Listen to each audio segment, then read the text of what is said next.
కొన్నిసార్లు ఇలా ఒక్క వంకాయ మాత్రమే పెద్దగా అవుతుందండి. మిగిలిన వంకాయలన్నీ పిందెల్లాగానే ఉండిపోతాయి.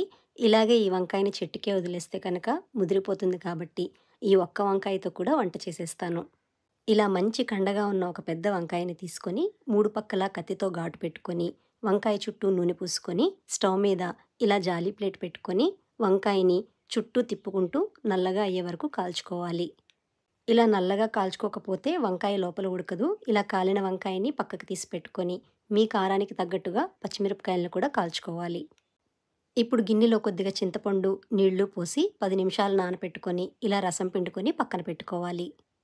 ఈలోగా కాల్చిన వంకాయ, పచ్చిమిర్చి కూడా కాస్త వేడి చల్లారుతుంది. ఇప్పుడు పైన ఉన్న తోలు, తొడిమ తీసేసుకొని గిన్నెలో వేసుకోవాలి.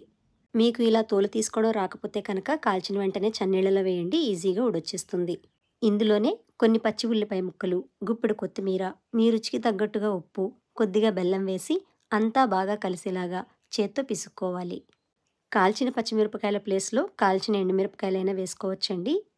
ఇలా మెత్తగా పిసికిన తర్వాత ముందుగానే తీసి ఉంచుకున్న చింతపండు నీళ్లు పోసుకొని ఒకసారి కలిపేస్తే ఎంతో అద్భుతంగా ఉండే వంకాయ పచ్చిపులుసు రెడీ అయిపోతుందండి. ఈ వంకాయ పచ్చిపులుసుని ముద్దపప్పు అన్నంలో కలుపుకున్న, పులగం అన్నంతో కలుపుకొని తిన్నా చాలా బావుంటుంది. మీరు కూడా తప్పకుండా ట్రై చేసి చూడండి. ఇలా పచ్చి పులుసులు చేసుకున్నప్పుడు తాలింపు వేయాల్సిన అవసరం లేదు. ఉడకపెట్టే పని లేదండి.